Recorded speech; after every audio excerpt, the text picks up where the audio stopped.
Trans Am. That's OP. That was fucking OP. Yes. Oh my god. It's so bad shit. It's so bad shit crazy. Tell me, how did I miss how OP those Gundams were when I first watched Double O? Because I'm like, Jesus Christ. And I, like, yes, Turn A is more powerful, but Jesus Christ. Jesus. You're never gonna see me lose the smile for the rest of the series. Yep. Bar a few moments, but you know. Ah, that's so satisfying. Fucking satisfying. Oh my god. See you in space hell, space Nazis. Let's go by episode order. Oh yeah. I generally forgot what the number of the episodes are, so you can go with yours this time. Okay, episodes 36. We'll start with episode 36. AKA where the Titans, I'm sorry, A-Laws commit another war crime and destroy another country for no reason beyond... Yeah. First off, we actually see the aftermath of their attack on Soleil with the... Let's call it what it is. The Grips Laser 2.0. AKA the Death Star. AKA Memento Mori. And we already told you what it translates to, so we're not going to repeat that again. Yeah, that was a little awkward for us, but you know. Yeah. But at the same time, it lives up to its name. Definitely, that thing Considering how big the crater was. Jesus. That weapon has the power to wipe out something like Cambodia and Thailand with that power. Yeah. So, after seeing the aftermath of that, we cut back to real quick with... Most of the episode is going to be from the 00 side. Mm-hmm. So, we're going to be talking about that first. We see the aftermath of the testing of the 00 Riser, which... Good God. Jesus. Before it's finally put into action.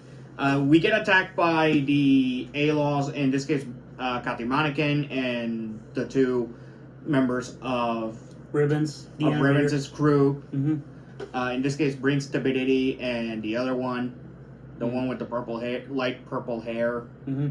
I'm just gonna call her Purple Man.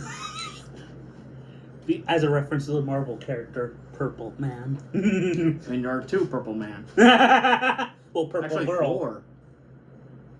Think about that. You ruined my joke. You ruined it, and I'm leaving. Okay. I hate you. Thank you. Never mind. So, welcome to my show. Oh, I got to ruin my joke. Fuck you. I'll anti-your jokes. Okay, Anyway, so basically they try to kill Celestial Being in one of their bases. And let's just say, at first, Celestial Being's losing, like the underdogs they are. For the most part. For the most part, yeah. Until halfway into the fight, we finally get The Riser. The Riser out and about. First off, while the fight is happening, the Ptolemaios is hit by the long-range Gadessa unit. That's piloted by the light purple-haired male character of the animators. Again, I generally do not care for their names. Like, I can barely remember Bring Stupidity, and that's because the name is so stupid and such a Gundam name that it literally becomes gold to me. Yeah. But yeah, like, the whole... Then Ian, one of our mechanics of the show, gets injured. Gets hurt because of the blast from that unit. Which I didn't notice. I thought it was a generic blast for a second. I was like, wait. It's a mega launcher. And the only times a mega launcher is used, from what I recall, is either from the Hainu or... Yeah, just the Hainu. But even then, the Hainu has never been truly canon, so... True. It's in its own it's its own pocket continuity with the alternate version of Char's Counterattack. And UC Timeline in general. True. Yeah.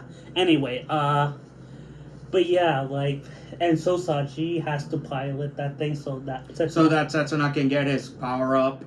Yeah, AK becoming the world's first. Well, not yet, but okay. To be fair, it is the first instance of it, but we'll get to that in a sec. Okay. The second Setsuna finally docks with the O Riser and it turns into the Double O Riser, he pretty much takes out everything. 10 mobile suits on his own. Yeah. Which already, keep in mind, up until now, even taking out 2 of them, 2 of the GN... It makes Char's GN mobile suits and even some the Gedessa units, yeah, no, they wouldn't have been able to do so until now. Yeah, like this version of Setsuna from this episode makes Char from the 1 Year War sweat a bit. A little bit, yeah, because first off, he basically once he goes into, even before going into Trans Am, the Double O Riser is 10 times faster than even some of the normal Trans Am state mobile suits. So yeah, Char will be sweating if he fought it. Yeah. Second, in the 1 Year War. When it does go into Trans Am, now we're talking about this moment. Yeah. First off, this is where mostly the episode ends, but the second the Double O goes into Trans Am, we got something that's usually a Universal Sentry must. New types psychic bullshit. And I love it to death. I don't care if people hate it. That shit is amazing. Yeah. Basically, get me some acid and I'll love it even more. We actually see the inside of through the power of the Double O Riser's Trans Am state, have an interaction in the melding of the minds between Setsuna and basically all of the surrounding people. Saji finally realizing that Louise is with the enemies and the ALOS on piloting one of the mobile suits, and Louise figuring out that Saji is on the O right with Setsuna and the Double O, and jumping to conclusions, but we'll get to that. Yeah. So, episode 37, a.k.a. the slaughter of fucking ALOS! Well, that's next episode. No, come on, let's be honest. These 2 episodes are basically the slaughter of the ALOS. True. Okay, let's start in order. So, basically, not ALOS, fuck. Saji basically become... Okay, Saji basically goes full Amuro, petty bitch boy Amuro. Yeah. For a good chunk of this episode. Yeah, and basically when he gets into the riser, he tries to leave again, because he just wants to find Louise. And then he realizes, I'm doing it again, and I'm no better than what Trinity, than what happened the first time I did this. And finally, unlike Amuro during the entirety of the Universal Century, you can fight me on this. I will stand by this. He finally changes as a person. He finally learns. Yeah. Like, Amuro's story was more of a tragedy about him not growing. Yes, but he never learns. Yeah, that's what I'm saying. For the most part, he does learn most other shit. But when it comes to actually changing as a person, when it comes to trying to change the world, he ducks down like a coward. Yeah, I mean, Char has a point of calling him out on that. Yeah. But at the same time, Char is doing a Hitler thing. Throwing an that's only counterattack. Yeah, that's true.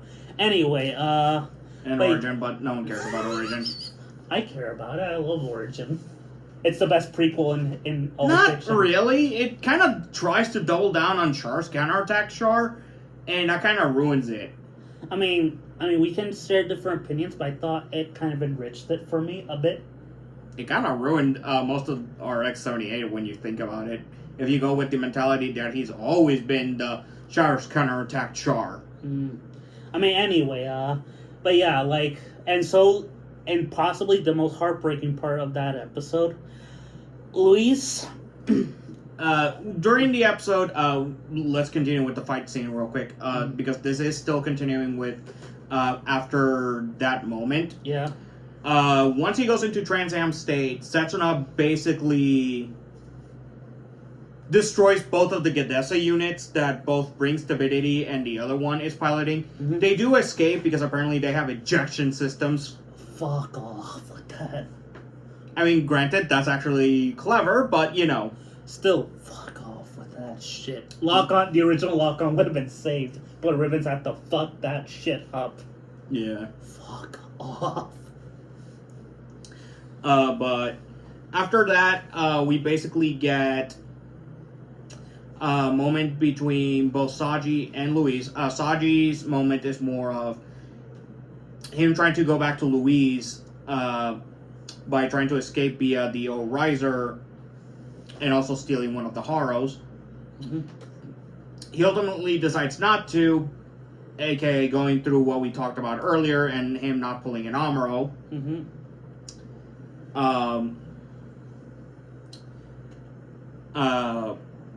Then we cut back to Louise, and Louise is looking at the pictures of back when they were High school sweethearts, friends, whatever. She deletes all of them. That hurt. That fucking hurt. And right before they even leave the battle, we actually do get a close-up of Louise's face at the time before she goes into drug addict mode again. Mm.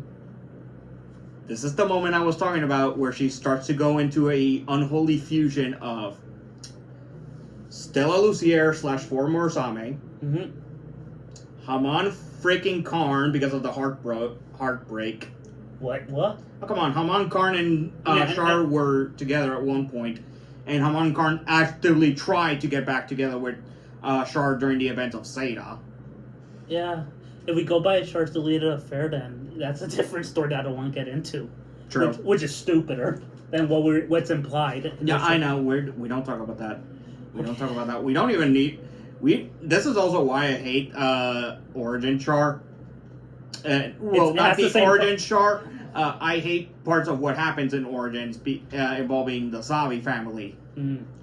Like, you said that... But yeah. Oh, and one more combination. Katagina. Oof. You saw it. You saw the face. Yeah. You can't deny. That was Katagina's face. I'm not denying it. I'm like, oh God, Louise, you poor soul. Like, she's gone full Katagina. Oh, that hurt. Like, unlike Katagina, Louise is actually a good person. It's just that she... This is her being broken down, and she's going to fucking kill... She's going to go out of her way to try and kill Sachi. Yeah, to be fair, she's slash Setsuna. To be fair, she's under drug influence. So. Drug influence, the effects of the imperfect pseudo reactors. Yeah, the particles.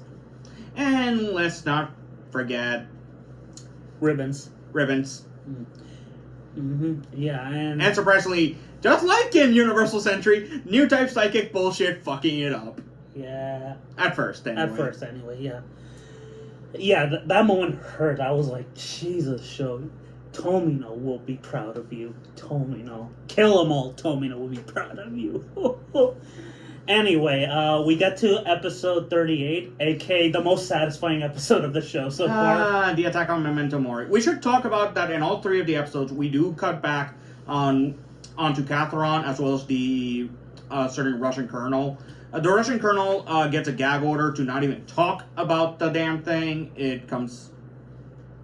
He barely appears in these episodes, but it is mentioned, and that is a plot point. Yeah, and he does that thing that a lot of people in the Universal Century and during World War II Nazi stuff say. He says it. I mean, he says it, but he doesn't believe in it. Yeah. But he says, can I just say a quote? Go ahead. A soldier must follow orders. I'm like, no, they don't! Like, if you're given a moral order, obviously... Okay. Good soldiers follow orders. Yeah. Good people don't. Exactly, there's a difference. There's a reason why Rommel didn't execute prisoners, because that was a fucking war crime. Except by giving orders by Hitler himself. Yeah. Going back to the episode real quick. Sorry. Well, before we go into the main part of the aforementioned final episode of the day, first off, we want to apologize about the schedule thing. Oh, yeah. Because technically there was supposed to be one more episode, but we decided to cut it off early. Yeah. So don't worry. Yeah. Hopefully, we can maintain a more consistent schedule in the future. Yeah, we really need to check on the normal episode list numbers because otherwise that's gonna happen. It's gonna be a headache. Yeah. So first off, before that, we do cut back to Catherine to see how they're dealing with this. Catherine actually does make a plan to attack during this episode the Grips Laser 2.0. Mm-hmm. I'm sorry, that's what I'm calling it. It is what it is. Yeah, aka the Death Star as well. And we actually cut into the episode on their attempt of doing this, and this is where a lot of things happen. So follow me on amazing this here. Things. A lot of good things and a lot of interesting things. Yep. Starting with Wang Liu Mei's. Mm-hmm. So we should also talk about Ribbon's losing his shit a bit. Losing his mind over the fact that he didn't even know about the existence of the quantumization that the 00 Riser can do, mm-hmm. which is something that happens once it goes into Trans Am. During the fights when it first goes into Trans Am, one of the Gedessa units tries to stab it with a saber / or the claw thing. Yeah, but teleports and it basically teleports. You see this amazing shot of it basically disappearing in a string of particles. It's like Janemba from Dragon Ball Z. Yeah. Or actually, when you think about this is what actually happened to Amuro. Oh, that's true! Oh, shit! Remember, Amuro dies at the end of Char's counterattack, technically, and he just becomes pure energy. Yeah, he becomes a Force Ghost. Yeah, so, technically speaking, the entire mobile suit did this. Sachi and Setsuna went through that. Yeah, I never thought of it that way. Holy shit. But yeah, I want to talk about Ribbons Allmark and his moment. Oh yeah, go ahead. Okay, so basically Ribbons loses his shit. The Chinese girl, Wang Liu Mei, basically does a snide remark and Ribbons bitch slaps her, and he's like, "Shut up, you greedy bitch." And I'm like, says the guy who's being a greedful bastard. And I'm like, here's the thing about... Yeah, for a brief moment he kind of reminded me of Paptimus. Yeah, that too. And here's the I find interesting about... So, episodes ago, I assume all of you forgotten, I said that, this show has a lot of religious allegories. Well, this is one of them, where Ribbons hates humanity, but also is fascinated by it, which is influenced by Satan from Dante's Inferno. Sure. And I'm like, yeah, this is basically if Amuro was Satan in a Gundam setting, and if the... Don't go there. Don't go there. That's okay. Yeah, I'm just saying, it's part of the show's subtext. Yeah, I know, but don't go there, man. Yeah, we don't want to anger Christians. We already have the Devil Gundam. Yeah. But yeah, I love Ribbons. And once again, I'm going to do this until he dies. Toru Furuya is fucking amazing. Give him more villain roles. I'll give him villain roles if I become an anime director. Toru Furuya, if you're watching this, I'll give you a villain role. I promise. Anyway, after that moment, we do cut back between Wang Liu Mei and Nina Trinity. Mm-hmm. Nina Trinity basically asking Wang Liu Mei if she's, technically for all intents and purposes playing both sides, or, she's just going to sign on with Ribbons from here on in, despite Ribbons bitch slapping her. Mm-hmm. Wang Liu Mei is basically saying, no, she's just going to continue playing both sides, like always. That's not going to backfire. Mm. And that actually pisses off Nina because she realizes she's still working with the people responsible for her family's death, aka Aliel Sanchez / Ribbons. Mm-hmm. And this pretty much has her going rogue from here on in. Yep. So during the attack on the Grips Laser 2.0, right before Celestial being fully joined in, Setsuna is first on the attack on his own before we get probably the best moment for the entire Ptolemaeus crew. Yeah. And Sumeragi. I said the entire Ptolemaeus crew. That includes her. True. But it and was her basically, plan. she sends the actual structure for the grip slicer, including the weak point where they need to strike, and this is where it leads to the good moment. That's so satisfying. The literal mad dash to the I went to Nirvana. during that entire episode, man. Yeah. Because during the entire episode, we basically get this mad dash between Setsuna basically holding off the enemy forces, in this case another of the Gedesa units, this time piloted by, I want to say it's the clone of Ribbons, the female one, who goes by the name of Healing Care. Okay, I know it's Gundam, but still, even Tomino wins a bit with these names. Sometimes, yeah. Yeah. And while he's holding her off from attacking the Ptolemaios directly, the Ptolemaios itself is going at a mad dash in a Trans-Am state powered by the Arios Gundam, straight to the power core, while both Tyria and Lock-On are both preparing to shoot down the damn thing. Tyria turning up to take out the outer core, while Lock-On takes out the thing itself. Yep. And while we're doing that, we actually get to see early on some of the upgrades to Lock-On's mobile suit. In this case, funnels! Yes! Or in this case, shield funnels. They're back, baby. Yeah. Lock-On gets some shield funnels. Tyria gets a power enhancement, basically making his hyper burst full cannon even stronger than before, but that's about it. Yep. We don't really get to see the Arios Gundam in this episode, but in the previous one we did, with the GN Archer, but we don't see the GN Archer in action itself. Yeah. And basically, they destroyed that monstrosity, and if you remember, there was this general guy. Jared's Mesa 2.0.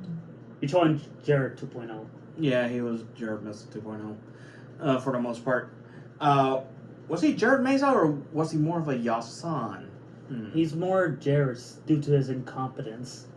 Like, at least Yazan was a competent pilot. What? Tell that to Double Zeta. Okay, look, those Zeta and Double Zeta are two completely different shows.